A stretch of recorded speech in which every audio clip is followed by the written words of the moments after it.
जय श्री कृष्णा। राधे राधे दोस्तों, घर पर भी आपकी माताएं बहनें सुबह उठकर जल्दी खाना बनाती है, तो यह वीडियो आप सभी लोगों को देखना अति आवश्यक है, क्योंकि इस वीडियो के माध्यम से आपको पता चलेगा कि वह कौन सा घर है जिस घर में माता लक्ष्मी ठहरती है, और वह घर कभी भी गरीबी के चपेट में नहीं आता है। प्रिय माताओं बहनों, स्त्री घर की लक्ष्मी मानी जाती है। शास्त्रों के अनुसार स्त्री को धन का दूसरा रूप भी माना जाता है, क्योंकि जिस घर की महिला सदैव प्रसन्न रहती है उस घर में मां लक्ष्मी का वास होता है। मित्रों, चलो मैं आप सभी को एक छोटी सी कहानी के माध्यम से इसके पीछे का रहस्य बताता हूँ।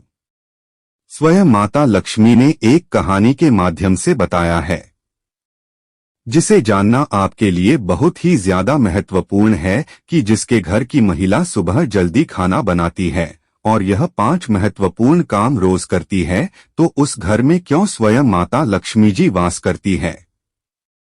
मित्रों, एक समय की बात है, देवर्षि नारद जी आकाश मार्ग से होते हुए जा रहे थे।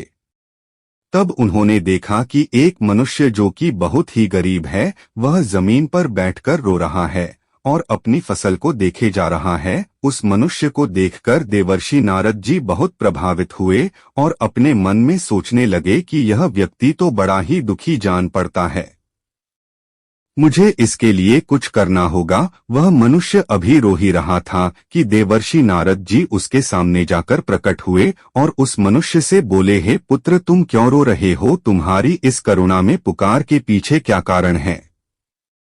जब उसे मनुष्य ने अपनी आंखें खोली तो पाया कि सामने स्वयं नारायण के सबसे बड़े भक्त देवर्षि नारद जी खड़े हैं। उस मनुष्य ने देवर्षि नारद जी को प्रणाम किया और उसने अपनी व्यथा बताई। उस मनुष्य की व्यथा को सुनकर देवर्षि नारद जी सोच में पड़ गए कि मुझे इस मनुष्य की समस्या का समाधान तो करना ही है, तो क्यों न मैं इसकी समस्या के समाधान के लिए स्वयं मां लक्ष्मी से जाकर मिल लो और उनसे ही पूछ लूंगा कि मां ने इस मनुष्य का घर क्यों छोड़ा, जिस वजह से यह गरीब हो गया है।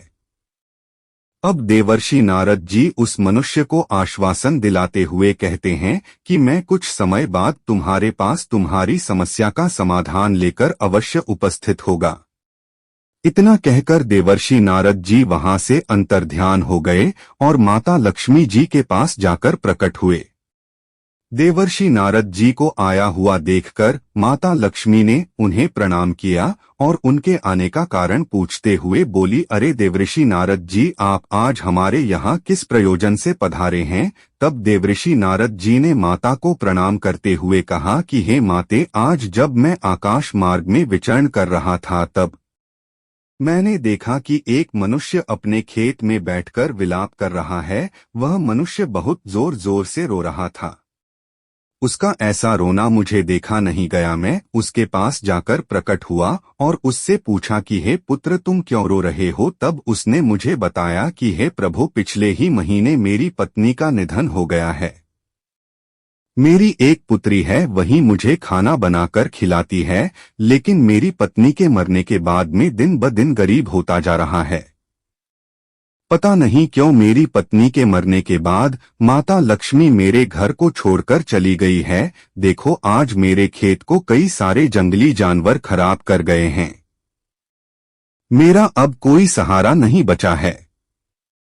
देवर्षि नारद जी आगे कहते हैं, हेमा थे, जब उस मनुष्य ने मुझे ऐसे करुण शब्द कहे तब मुझसे रहा नहीं गया और मैं इसी प्रश्न का उत्तर जानने के लिए आपके पास आया हूं कि आपने उस मनुष्य का घर क्यों छोड़ा? ऐसा कौन सा पाप हो गया था उस मनुष्य से जिसकी वजह से आपने उसके घर को ही त्याग दिया? देवर्षि नारद जी की बात सुनने के बाद अब माता लक्ष्मी आगे कहती हैं, हे नारद जी, आपने मुझसे यह जो प्रश्न किया है यह कलियुग की समस्त स्त्रियों के लिए बहुत ही लाभप्रद है। ने तुम्हें आज एक कहानी के माध्यम से वह युक्ति बताने वाली हो जिसकी वजह से ने मनुष्य के घर बैठे रहती हूँ, और अगर मनुष्य इस काम के विपरीत कार्य करता है तो मैं उसके घर को त्याग देती हूँ। अंत में मैं तुम्हें उस मनुष्य के बारे में भी बताऊंगा जिस वजह से वह गरीब होता चला जा रहा है। मैं तुम्हें जो कहानी सुनाने जा रही हो वह कहानी बहुत ही मार्मिक है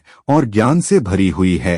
इस कहानी को पूरा देखने वाले मनुष्य के घर में मेरा वास होता है, और इस कहानी ने बताए गए नियमों को अगर कोई भी स्त्री परिणाम स्वरूप करती है तो मैं उसके घर में वास करती हूँ। अब देवर्षि नारद जी कहते हैं, हे माते, कृपया आप मुझसे इस कहानी का अनुसरण करिए, क्योंकि मैंने उस मनुष्य को वचन दिया है कि मैं तुम्हारी समस्याओं का समाधान लेकर तुम्हें बताने के लिए अवश्य आऊंगा। इसीलिए हे माते, मैंने मेरे वचन को झूठ मत होने देना। ही देवर्षि नारद जी, मैं आपके वचन को झूठा नहीं होने दूंगी, और उस मनुज के विषय में मैं आपको अंत में बताऊंगी। अब कहानी का आरंभ करती हुई माता लक्ष्मी जी कहती है, एक समय की बात है, किसी नगर में एक श्याम नाम का आलसी इंसान रहता था। वह इतना आलसी था कि खटिया पर जिस तरह करवट लेता था उसी करवट लेता रह जाता। करवट बदलने में भी उसे परेशानी नजर आती थी। उसके की पत्नी बेचारी जब किसी काम के लिए उससे कहती थी तभी वह करवट बदलता और पत्नी की तरफ पीठ फेरकर पड़ा रहता था। उसकी इन आदतों को देखते हुए पत्नी को विश्वास हो गया था कि वह कभी कुछ नहीं कर पाएगा। एक दिन पत्नी ने बड़े ही प्रेम से उसे समझाया और बोली, मैं जानती हूँ कि तुम्हें घटिया से उठने में कष्ट होता है, किंतु इस तरह एक ही करवट लेते रहने से भी आदमी नाकारा हो जाता है, और आप बाहर नहीं जाना चाहते हो तो खटिया पर बैठे बैठे ही कुछ करते रहो। तब वह श्याम सोचने लगा, ऐसा कौन सा काम है जिसे खटिया पर बैठे बैठे ही किया जा सकता है। कुछ देर बाद उसकी समझ में बात आई। वह खुश होकर अपनी पत्नी से बोला, अरे सुनती हो, मैंने बैठे बिठाए काम ढूंढ लिया है, अब चिंता करने की जरूरत नहीं है। तब उसकी पत्नी प्रसन्न हुई कि आप कुछ तब है का काम होगा। उसने सब्जी की टोकरी में चाकू रखा और उसके आगे रखती हुई बोली, अब बैठे बैठे सब्जी काट डालो। अब सब्जी और चाकू देकर वह वहां से चली गई, किंतु आलसी ने तो उस ओर ध्यान ही नहीं दिया। थोड़ी देर बाद पत्नी जब सब्जी लेने पहुंची तो पाया कि पतिदेव खटिया पर बैठे हुए मक्खी गिन रहे हैं। 1 2 3 4 5। पत्नी ने देखा उनके बिस्तर पर 7 मक्खियां मरी पड़ी है। पत्नी को देखते ही अब श्याम कर बोला, देखा मेरा कमाल, मैंने कितनी फुर्ती से 7 मक्खियों को मौत के घाट उतार दिया है। अब देखना तुम मैं पूरे दिन में कितनी मक्खियां मार सकता हूँ। अब उस आलसी महाराज को तो अब यही धुन सवार हो गई। उसे जहाँ मक्खी दिखती वह वहीं फट से हाथ मार देता। कई बार तो अपनी ही गर्दन पर इतनी जोर से हाथ जमाया कि उसकी गर्दन टेढ़ी हो गई।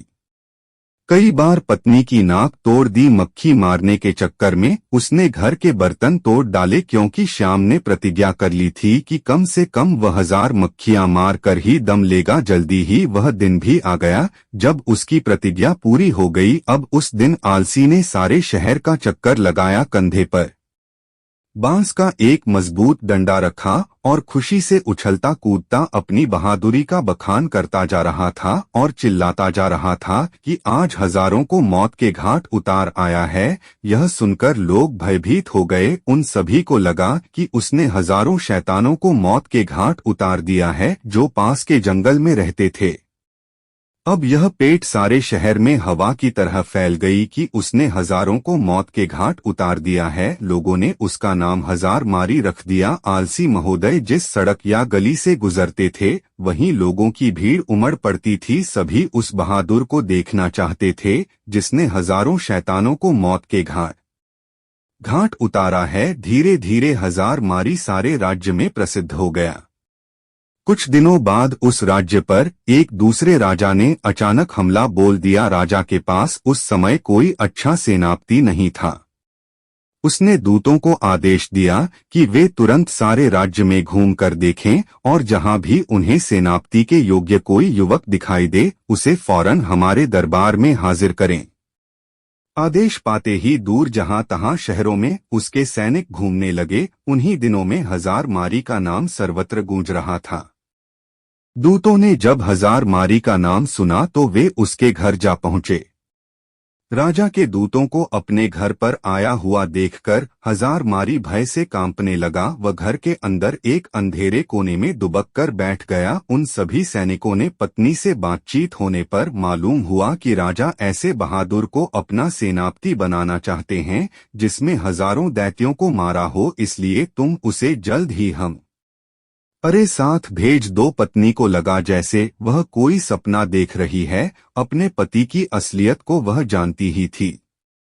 अब वह सोचने लगी, काश ऐसा हो सकता। किसी तरह राजा के दूध हजारमारी को अपने साथ लेकर राजा के दरबार में पहुंचे। उस लंबे तगड़े नौजवान को जब राजा ने अपने सामने खड़ा पाया तो वह मन ही मन बहुत प्रसन्न हुआ और पूछा, तुम्हारा ही नाम हजारमारी है?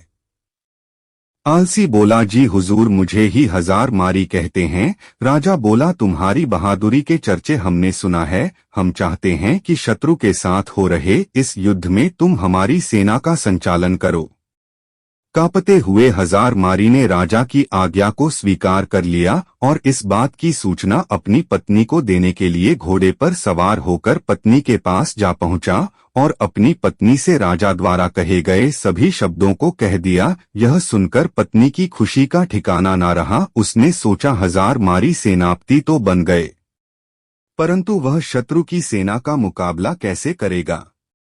कहीं यह डरपोक आदमी युद्ध के मैदान में घोड़े से उतरकर भाग आया तो राजा इसे जीवित नहीं छोड़ेंगे। उसने एक मजबूत रस्सी से हजारमारी को घोड़े से बांधना शुरू किया। हजारमारी ने पूछा, यह क्या कर रही हो? हजारमारी की पत्नी ने जवाब दिया कि मैं आपको घोड़े के साथ बांट रही हो। तब हजारमारी में पूछा कि ऐसा इसलिए कर रही हो? तो पत्नी ने जवाब दिया कि मैं आपको घोड़े से इसलिए बांध रही हूं कि कहीं आप लड़ाई के लिए उतावले होकर घोड़े से को न पड़े और आप पैदल ही न लगने लगे। अब पत्नी के इतना कहने के बाद हजारमारी फिर से राजा के महल में चल दिया। वापस लौटने पर भरे दरबार में जब लोगों ने हजारमारी को घोड़े से बंधा हुआ पाया तो उनका उत्साह और भी बढ़ गया। उन्होंने सोचा, ऐसा वीर सेनापति दूसरा और कौन हो सकता है? तब सेना युद्ध के लिए तैयार थी। राजा की आज्ञा पाते ही हजारमारी के नेतृत्व में वे युद्ध भूमि की ओर चल पड़े। शत्रु की सेना को जब मालूम हुआ कि एक बड़ी फौज के साथ हजारमारी मुकाबला करने चल पड़ा है तो उनके योद्धाओं का मनोबल टूट गया, क्योंकि उन्होंने सुन रखा था कि हजारमारी अकेला ही हजारों को मार गिराता है। यह नाम सुनते ही बड़े बड़े योद्धाओं के होश उड़ गए। उन्हें साक्षात अपनी मृत्यु नजर आने लगी। उधर हजारमारी की सेना का उत्साह आसमान को छू रहा था। मैदान में पहुंचते ही वह शत्रु की सेना पर टूट पड़े। दोनों सेनाओं के बीच घमासान युद्ध होते देख हजारमारी अपने घोड़े के साथ एक घने जंगल में जाकर छिप गया, किंतु उसकी सेना ने शत्रुओं को दम न लेने दिया। वह शत्रु का मुकाबला करती हुई उसे खदेड़ ले गई और अपने राज्य से निकाल बाहर कर दिया। शत्रु पर विजय पाने के बाद अपने सेनापति की जय जयकार करते हुए जब सैनिक वापस लौटने लगे तो हजारमारी भी जंगल से निकलकर उनके बीच में शामिल हो गया। वापस लौटने के बाद नगर में धूमधाम से विजय उत्सव मनाया गया। हजारमारी की वीरता पर राजा प्रसन्न हो उठे। उन्होंने हजारमारी के पास जाकर कहा कि मेरे बहादुर सेनापति, हमें तुम पर गर्व है। तुम्हारी अद्वितीय वीरता के कारण हमें विजय प्राप्त हुई है। इसके लिए पुरस्कार स्वरूप हम तुम्हें 1000 स्वर्ण मुद्राएं देते हैं। साथ ही हमेशा के लिए तुमको हम अपनी सेना का प्रधान सेनापति नियुक्त करते हैं। यह घोषणा सुनकर हजारमारी बहुत प्रसन्न हुआ और मन ही मन अपने भाग्य को सराहने लगा। इसके बाद राजा ने पूछा कि बहादुर सेनापति हजारमारी जी, आप हमें यह बताइए कि आप इतना बहादुरी भरा काम इतनी आसानी से कैसे कर लिए? तब हजारमारी ने बड़े ही गर्व के साथ जवाब देते हुए कहा कि हे राजन, यह जो कुछ भी हुआ है यह सब मेरी समझदार और बहादुर पत्नी की वजह से हुआ है। इसमें एक बहुत ही गुप्त राज छिपा हुआ है जिसे मैं आपको अकेले में राजमहल से बाहर अपने घर पर ही बताना चाहूंगा। राजा ने पूछा कि सेनापति हजार मारी, यह बताओ कि तुम यहाँ वह गुप्त बात क्यों नहीं बता सकते हो। तो उसने कहा, यही तो मेरी सफलता का राज है जिसे मैं सबके सामने नहीं बता सकता। आपको मेरे साथ बाहर मेरे घर चलना पड़ेगा। राजा ने कहा, ठीक है, मैं तुम्हारे साथ राजमहल से बाहर तुम्हारे घर जाने के लिए तैयार हो। तब राजा और सेनापति दोनों एक साथ राजमहल से सेनापति हजार मारी, जिसका नाम कभी श्याम था, उसके घर गए। जब वह घर पहुंचे तो उन्होंने देखा कि सेनापति हजार मारी की पत्नी अपने घर में बैठी बड़ी बेसब्री से अपने पति का इंतजार कर रही थी। जैसे ही हमारी की पत्नी ने सुबह सुबह अपने पति और राजा साहब को अपने घर पर आया हुआ देखा, वह तुरंत उठी और राजा साहब के सम्मान के लिए उपयुक्त व्यवस्था करने में जुट गई। फिर राजा का बड़े ही सम्मान के साथ स्वागत सत्कार किया और वह खाना तो बना ही चुकी थी, तभी उसने राजा साहब को खाने के लिए भी चौकी सजा दी और राजा साहब को सुबह सुबह ही अच्छा अच्छा खाना खिला दिया। अब हजार मारी बोला, है महाराज, आप तो आपने देख ही लिया होगा और समझ भी गए होंगे कि मेरी जीत का असली राज क्या है। तब महाराज ने कहा, सेनापति जी, आप कहना क्या चाहते हैं। तब हजार मारी ने कहा, महाराज, जैसा कि हम सभी को पता है कि जिस घर की महिला सुबह प्रातः काल ब्रह्मा मुहूर्त में उठ जाती है, उसके घर में कभी भी लक्ष्मी की कमी नहीं होती है और उसके यहाँ लक्ष्मी का वास होता है। और वही जिस घर की महिला सुबह सुबह जल्दी खाना नहीं बनाती है, उस घर की कभी तरक्की नहीं होती है।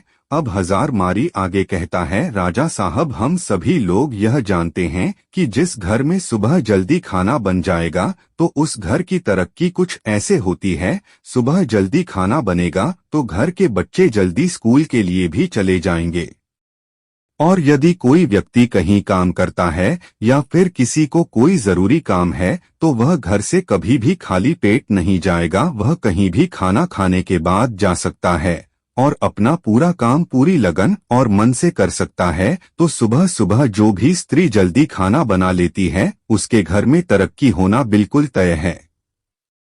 हमारी ने फिर राजा साहब से जो भी उसके जीवन में अपनी पत्नी के प्रति सहायता की बातें जितनी भी थी और वह युद्ध में किस प्रकार से जीता था, यह सब राजा साहब को बता देता है। तब राजा साहब यह सब जानने के बाद कहते हैं, आपने बिल्कुल सही कहा सेनापति जी, जिस घर की महिला सुबह जल्दी ब्रह्म मुहूर्त में उठकर सारे घर के कार्य कर लेती है और सुबह जल्दी खाना बना लेती, उस घर की तरक्की तो बिल्कुल तय है। उसके बाद राजा साहब ने हजार मारी की पत्नी को ढेर सारी अशर्फिया और जवाहरात से सम्मानित किया। माता लक्ष्मी जी कहती है, ही देवऋषि नारद जी, अब तो आपको अच्छी तरह से समझ में आ गया होगा कि किसी भी घर की तरक्की के लिए महिला का योगदान सर्वोपरि होता है।